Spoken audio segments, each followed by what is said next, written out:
Welcome back to Endure Through Fear. And this part is we're going to go ahead and challenge limiting identity. Let me start with this question. Who are you? Are you a doctor? Are you a lawyer? Are you a brother? Are you a sister? Are you an aunt or an uncle? What other labels do you put on yourself? Are you a businessman, a businesswoman? Are you a good friend, a person who is invested in others? What labels do you put on yourselves? So who are you really? It's a great question because normally the decisions that we make or the choices that we make help identify the fabric of our character. So who are you really? Well, it's tough to identify, but in all honesty, we have to do so if you're going to have a successful journey on becoming your own waymaker.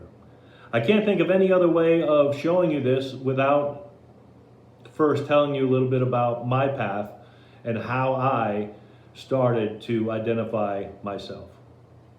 I entered business and I was a salesperson. And as a salesperson, I had to learn certain procedures and many other facets of product knowledge.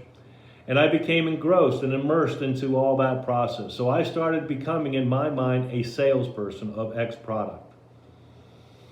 I became a professional salesperson and therefore became an expert salesperson. My identity was a salesperson. I then had the opportunity to become a manager of a retail outlet store. So now, as I learned all about that job, when asked what I do for a living, I was a manager of a retail location. I then got into different volume stores and I became managers of X volume stores. So I had more impact. So I was a successful driver of sales and behaviors as a manager of a retail outlet. I then had the opportunity to become a district manager. So I no longer was a sales manager. I no longer was a salesperson. I now was in charge of many different locations and personnel. I now was a district manager. This became my identity. And with it became, as in the other growth steps, I had pride in it. I took pride in the results, but more importantly, I took pride in the people and how fast they grew.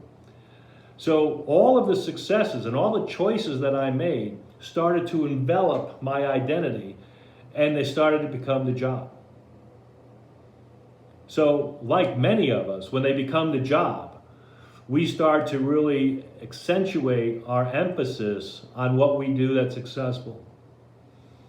We don't really, in my case at least, look at the other aspects of our lives because as a man, okay, I was brought up to, certainly go ahead and make sure that you're bringing home and taking care of your family. So when I was brought up, that was a key. Be the breadwinner. And in today's world, both the men and women are breadwinners. So this really goes for both. When you focus so much on being the breadwinner of the family and being good at your job and being identified as the professional and being proud of the decisions you made, you forget that every choice you're making business-wise is now also affecting you personally. I've been making the argument that both personal and business relationships do intersect each other and they affect each other. This is one way.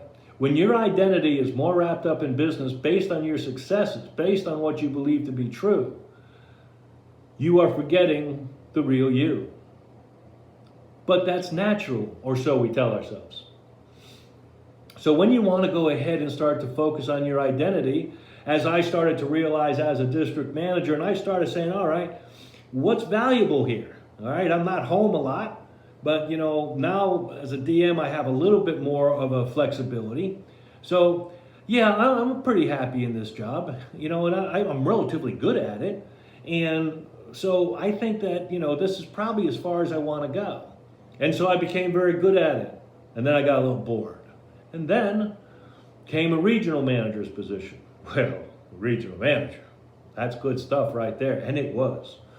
But I then went ahead and became a regional manager.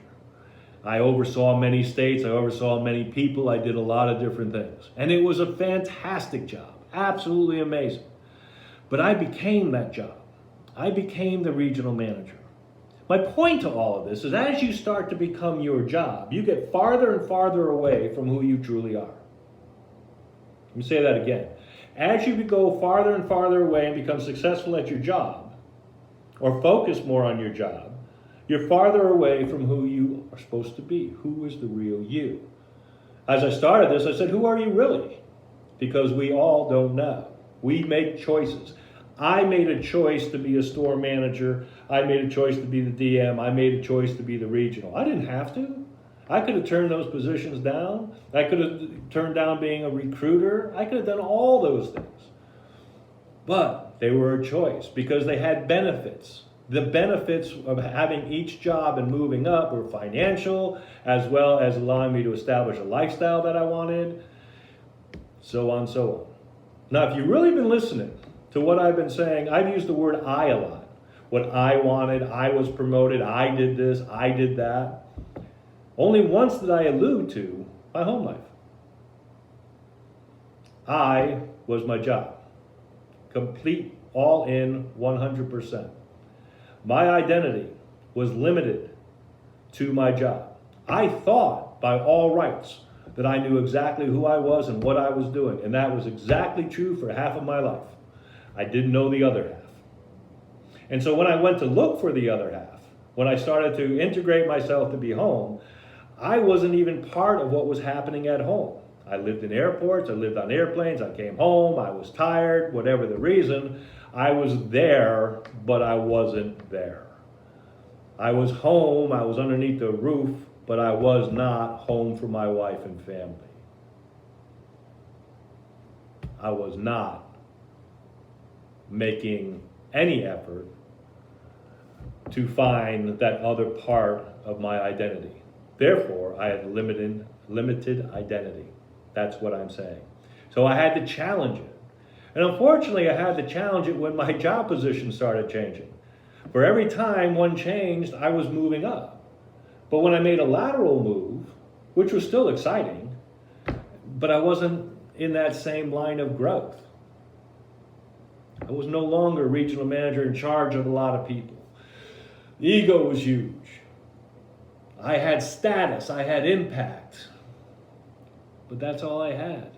So when I changed over to this other position, which by the way was exceptional, had many, many benefits, I was not though in the day-to-day trenches. So it was a hard adjustment. But when I realized that I was still missing something that took me away from my identity of being a regional manager, I now had to focus more at home because I actually was working from home. I started to see a difference. Man, I didn't know who I was at home. I knew who I was at work, but now I'm home all the time, just like you guys are. And it's a different conversation.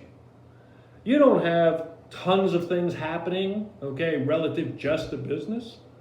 You now have the dogs, you have the pets, you have your kids, you have your spouse, you have your significant other. And everything's happening, and what's one of the biggest things that are being challenged are who you are to what your circumstances are. It comes down to power and balance, and we'll talk about that in a little more detail.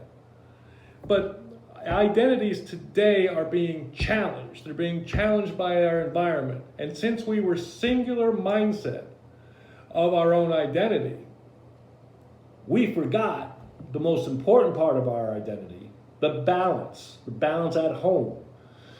So the power is the business aspect, it's what we did, it's how we are. We could influence that 100%. We knew it inside and out, we were that good. But to balance, to come over to home, to be involved in many different personalities and situations, we were too tired when we came home from work. So we just existed instead of giving it the same amount of attention. Power and balance. Those two principles challenge our limiting beliefs. Those two items, those two specific areas, we need to balance out. So that's why we talk about challenging your identity, challenging everything you need to do, challenging your base.